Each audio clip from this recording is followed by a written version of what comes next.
Jonathan Roumie was about to speak 9 words that would shatter the most arrogant scientist in America, but the 4,000 people packed into that Stanford University auditorium had no idea they were about to witness the most explosive faith versus science confrontation ever recorded.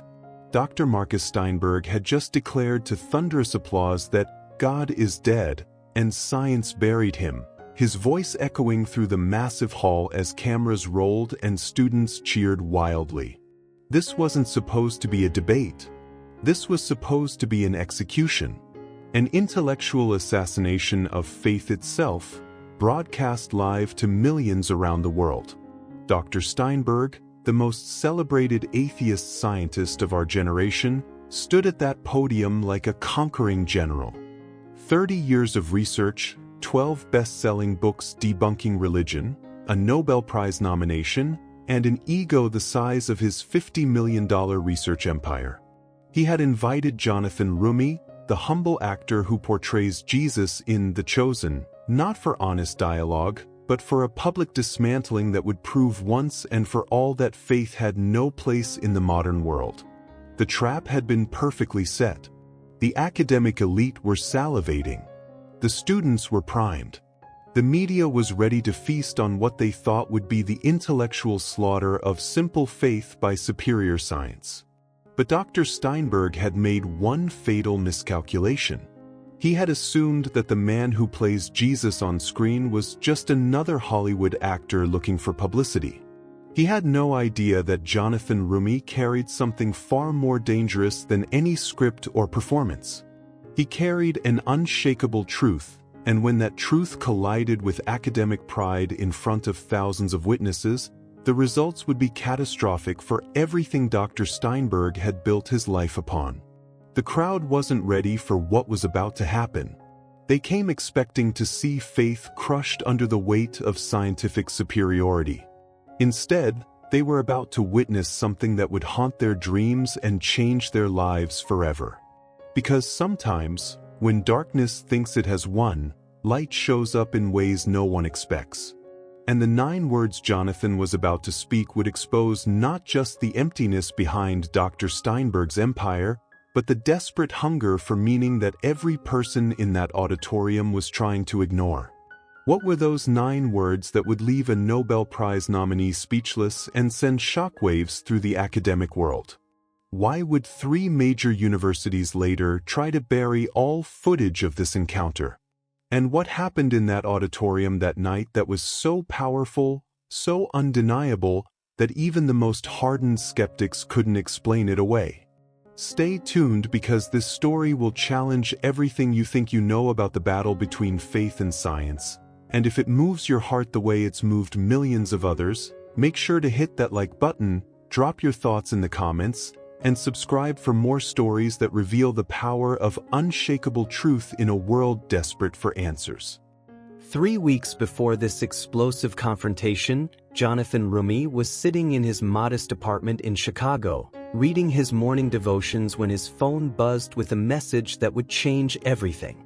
The text came from Dr. Marcus Steinberg's research assistant, but the tone was unmistakably arrogant. Dr. Steinberg cordially invites you to participate in our upcoming Faith versus Facts Symposium at Stanford University. We believe your perspective would provide an interesting contrast to actual scientific discourse. The condescension dripped from every carefully chosen word. Dr. Steinberg wasn't just any scientist. He was the golden boy of the academic atheist movement, the man who had made millions writing books with titles like The God Delusion Confirmed and Why Smart People Reject Religion. His TED Talks had been viewed over 100 million times.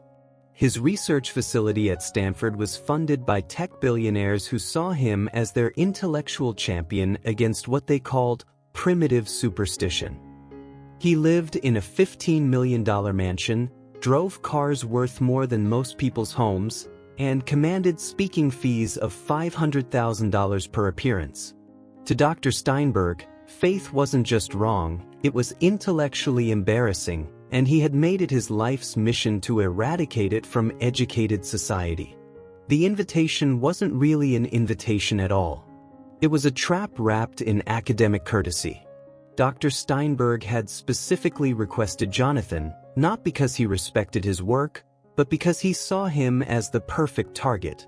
An actor who played a religious figure would be easy to discredit, easy to embarrass, and most importantly, easy to use as an example of how Hollywood had dumbed down spirituality for the masses.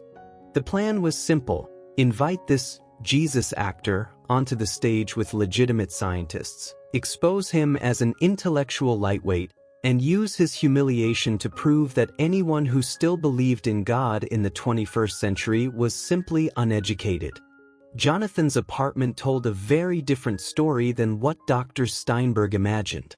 The walls were bare except for a simple wooden cross his Lebanese grandmother had carved with her own hands. There were no expensive furnishings, no awards on display, no signs of the wealth that usually came with Hollywood success. Instead, there were stacks of well-worn theology books, philosophy texts, and letters from viewers whose lives had been changed by The Chosen.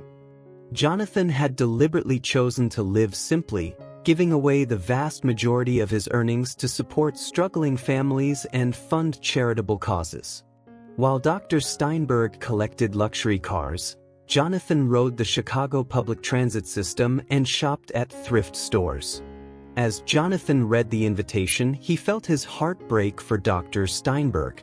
He could see through the academic arrogance to the desperate man underneath, someone who had spent decades building an empire on the premise that life had no ultimate meaning, that human beings were nothing more than complex chemical reactions, that love, hope, and purpose were mere evolutionary tricks designed to help us survive long enough to reproduce.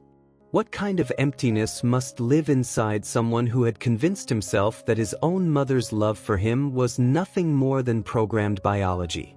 What kind of pain must drive someone to spend their entire career trying to prove that their own life was ultimately meaningless? That night, Jonathan knelt on his apartment floor and prayed not for victory, not for wisdom to defeat his opponent, but for Dr. Steinberg's heart. He prayed for the man who had spent 30 years running from God to finally find the peace he was desperately seeking. Jonathan knew he was walking into an ambush, knew that the entire event was designed to humiliate him and everything he stood for. But he also knew that sometimes God places his people in the lion's den not to be devoured, but to show his power in the most impossible circumstances. What Jonathan didn't know was that Dr. Steinberg had spent weeks preparing what he called the nuclear option, a personal attack so devastating, so perfectly calculated to destroy Jonathan's credibility, that it would end any serious discussion of faith in academic circles for decades to come. But Dr. Steinberg had made one crucial error in his research, one missing piece of information that would turn his ultimate weapon into his own destruction. Keep watching to discover the shocking truth that Dr. Steinberg's team completely missed, and don't forget to hit that like button if the story is already challenging your assumptions about faith and science, and subscribe because what happens next will leave you questioning everything you thought you knew about intellectual courage. When Jonathan Roumie stepped onto the Stanford University stage that March evening, 4,000 of America's brightest minds packed Memorial Auditorium, hungry to watch their academic hero destroy what they saw as primitive faith. Dr. Steinberg stood behind his podium surrounded by massive screens displaying his credentials and achievements, while Jonathan sat alone with nothing but his worn leather Bible. Dr. Steinberg opened with supreme confidence, his voice booming through the auditorium. "Ladies and gentlemen, tonight we settle this once and for all. In the 21st century, with our understanding of evolution, quantum mechanics, and neuroscience, is there any room left for primitive beliefs in invisible sky gods?" The crowd erupted in thunderous applause, students jumping to their feet as if at a sporting event rather than an academic discussion. Jonathan watched this display with something that caught Dr. Steinberg completely off guard: compassion. When the noise died down, Jonathan spoke in a voice so calm people had to lean forward to hear him. "Dr. Steinberg, I notice you're very passionate about this subject. Can I ask you a personal question? When did you first decide that the universe had to be meaningless? The question cut like a precision strike through all of Dr. Steinberg's prepared talking points. His confident smile flickered before his training kicked in. Mr. Roumie, the universe isn't meaningless, it's simply natural. We don't need fairy tales when we have the wonder of science, the beauty of evolution, the majesty of cosmic forces. The crowd cheered again, but Jonathan's next response sent a chill through the auditorium. Dr. Steinberg, you just called the universe beautiful and majestic. But if we're really just chemical reactions, if consciousness is just brain chemistry, then beauty and majesty are also illusions, aren't they? Jonathan's voice remained gentle, but his words cut like surgical instruments. The very concept of wonder that you mentioned implies there's something in us beyond mere survival instincts. Something that suggests we're more than sophisticated animals. The crowd's energy shifted from confident cheering to uncertain murmurs. Dr. Steinberg felt the ground shifting beneath his feet. You're playing word games, he snapped, irritation creeping into his voice. Science has explained these as survival mechanisms. We don't need your invisible friend when we have neuroscience and rational thought. Jonathan nodded thoughtfully. So you're saying that your belief that science can explain everything is itself just a survival mechanism? That your confidence in rational thought is just brain chemistry designed to help you reproduce? The question hung in the air like a loaded weapon, and Dr. Steinberg realized he had walked into a philosophical trap. That's different, Dr. Steinberg stammered, his usual eloquence deserting him. Science is objective. It's based on evidence and reason. But even as he spoke, he could see the problem. If all thoughts were just evolutionary products, then his scientific beliefs were no more valid than anyone else's opinions. The silence was deafening. 4,000 brilliant minds sat stunned as their intellectual champion was caught in a logical contradiction that threatened the foundation of scientific materialism. Dr. Steinberg's face went pale, and for the first time in his career, he found himself speechless. But what happened next would shake Stanford to its core, because Dr. Steinberg was about to unleash his secret weapon, the personal attack he had spent weeks preparing, never realizing it would expose a truth so shocking that it would destroy his credibility forever.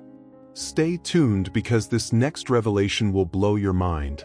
And if this intellectual showdown is already challenging everything you thought you knew, hit that like button and subscribe to witness how truth demolishes academic pride in the most unexpected way.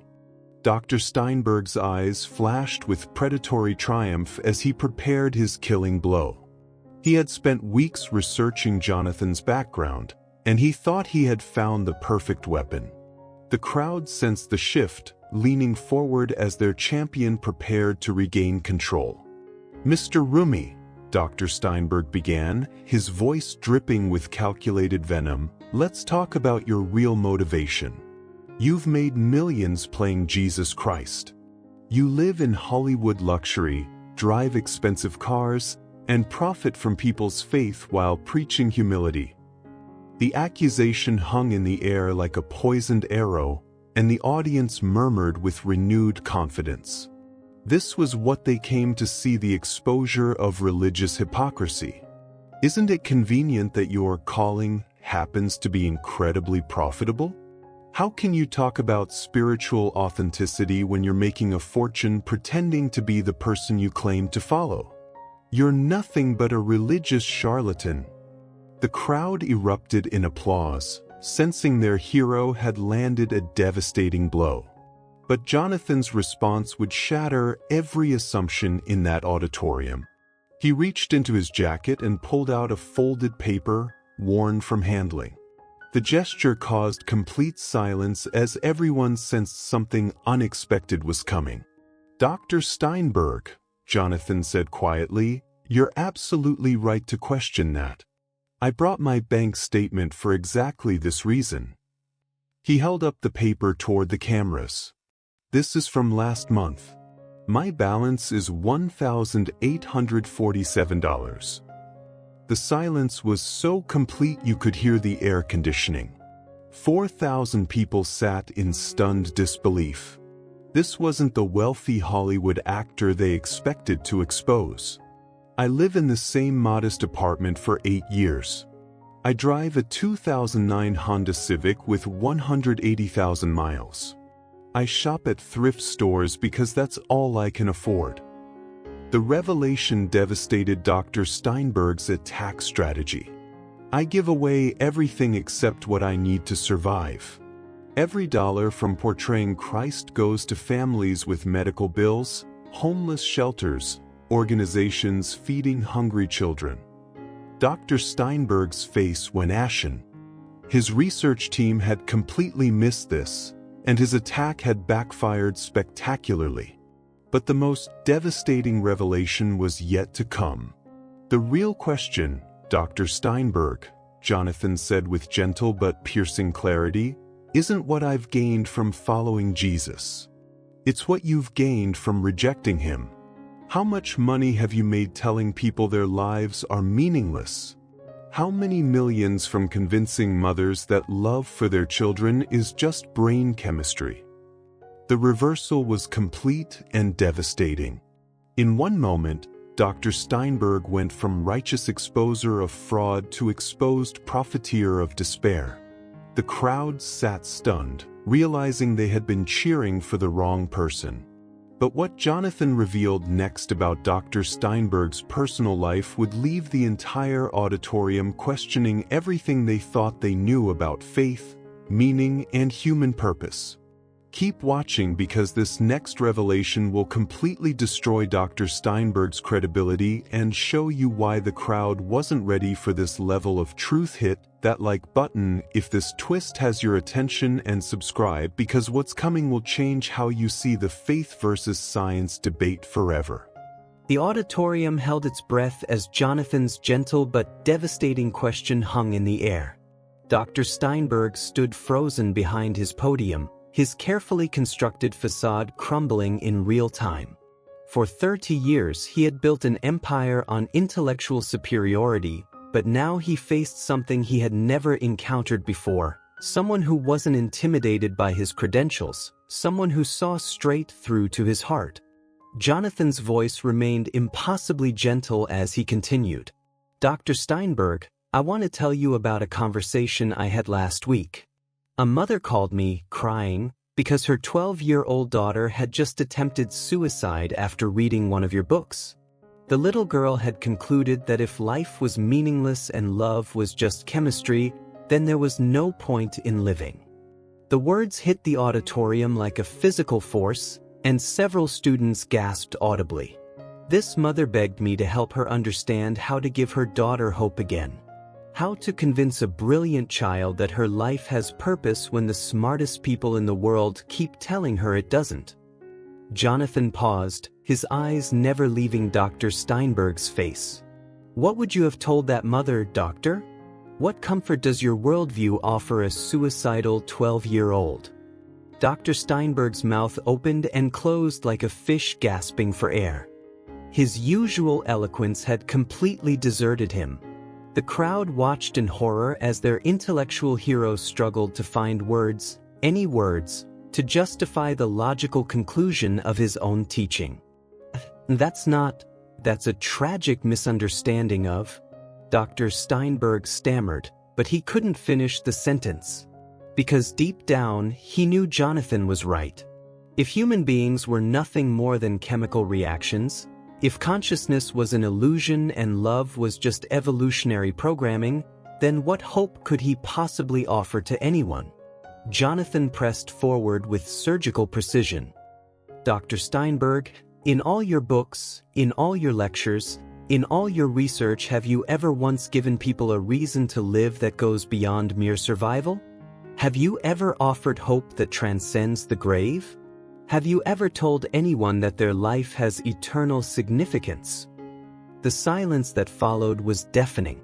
4,000 brilliant minds sat transfixed as they watched the most celebrated atheist intellectual of their generation reduced to speechless confusion by simple questions about meaning and purpose. But then something happened that no one in that auditorium was prepared for. Dr. Steinberg's carefully controlled composure finally shattered completely.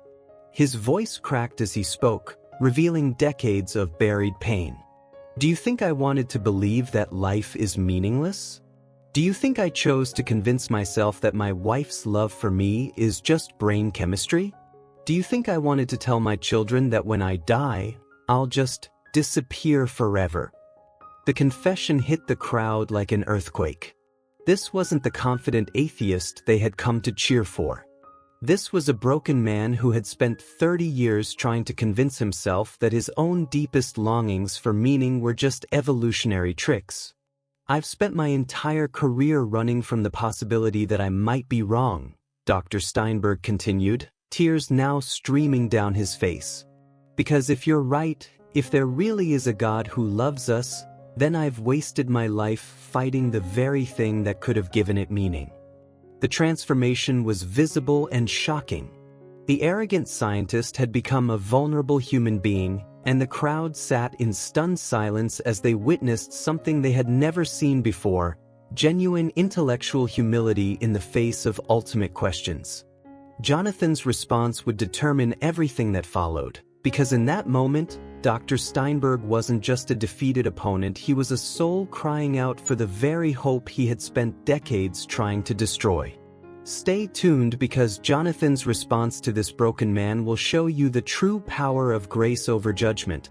And if this emotional breakdown is already moving your heart, hit that like button and subscribe to witness how authentic compassion triumphs over intellectual pride in the most unexpected way. In that moment of raw vulnerability, as Dr. Steinberg stood broken before 4,000 witnesses, Jonathan did something no one expected. Instead of delivering a crushing victory speech, he stepped away from his podium and walked slowly toward the man who had tried to destroy him.